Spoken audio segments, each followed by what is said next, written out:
റഷീദ് പറഞ്ഞു നരേന്ദ്രമോദി മണിപ്പൂരിൽ പോയില്ല എന്ന്. കേരളത്തിൽ താങ്കൾക്കറിയാമോ? പോയില്ല. കേരളത്തിൽ പല പ്രശ്നബാധിത മേഖലകളുണ്ട്. അവിടെയൊക്കെ നമ്മുടെ മുഖ്യമന്ത്രി പോയിട്ടുണ്ടോ? ഒരു മിനിറ്റ്. നിങ്ങളുടെ പാർട്ടിയുടെ വിദ്യാർത്ഥി വിഭാഗമായ SFIക്കാർ തല്ലിക്കൊന്ന പൂക്കോട് വെറ്ററിനറി കോളേജ് തല്ലിക്കൊന്ന സിദ്ധാർത്ഥ് ഈ മണ്ഡലത്തിലെ ഒരു വോട്ടറാണ്. ആ വീട്ടിലേക്ക് മുഖ്യമന്ത്രി പിണറായി വിജയൻ പോയോ? അതിനുള്ള ധൈര്യം എന്തുകൊണ്ട് അദ്ദേഹത്തിന് ഉണ്ടായില്ല?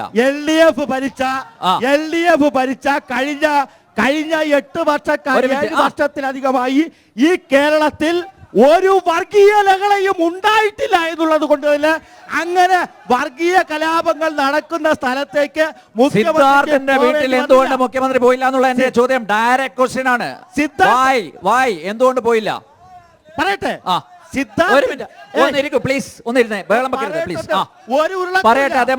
പൂക്കോട് വെറ്ററിനറി കോളേജിൽ ഉണ്ടായ ഒരു സംഭവം. ആ സംഭവം ഒരു വിദ്യാർത്ഥിയെ ആത്മഹത്യ ചെയ്യേണ്ടി വന്ന സംഭവം. ആത്മഹത്യ ചെയ്തതല്ല. പറയാൻ പറ്റും? ഇതുവരെ തല്ലിക്കൊന്നേ? ആരാ ഇപ്പൊ ജയിലിൽ കിടക്കുന്നേ? ആരാണ് ജയിലിൽ കിടക്കുന്നത്? വൈത്തിരി സബ് ജയിലിൽ ആരാ കിടക്കുന്നേ? ഏത് രാഷ്ട്രീയ പാർട്ടിയുടെ? SFIയുടെ യൂണിയൻ ചെയർമാൻ, SFIയുടെ യൂണിറ്റ് സെക്രട്ടറി എല്ലാവരും കിടപ്പുണ്ടല്ലോ. അങ്ങനെ ചെയ്തിട്ടുള്ള ആളുകൾക്കെതിരെ നടപടിയെടുത്താരാ? കേരളത്തിലെ നടപടി അവരെ അറസ്റ്റ് ചെയ്തത് ഈ കേരള പോലീസ്.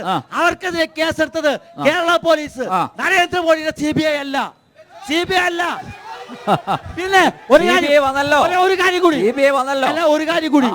കൂടി ഇവിടെ SFIയുടെ സഖാവ് ധീരജിനെ ഇടുക്കിയിൽ കോൺഗ്രസ് ഈ കേന്ദ്രമന്ത്രിയായിരുന്ന വി മുരളീധരൻ അവിടെ പോയോ? ഏതെങ്കിലും BJP നേതാക്കന്മാർ പോയോ? മുഖ്യമന്ത്രി സിദ്ധാർത്ഥന്റെ വീട്ടിൽ പോയോ? എന്തുകൊണ്ടാ പോവാത്തെ? എന്തുകൊണ്ട് മറുപടി പറയാത്തെ? എന്തുകൊണ്ട് പോകുന്നില്ല?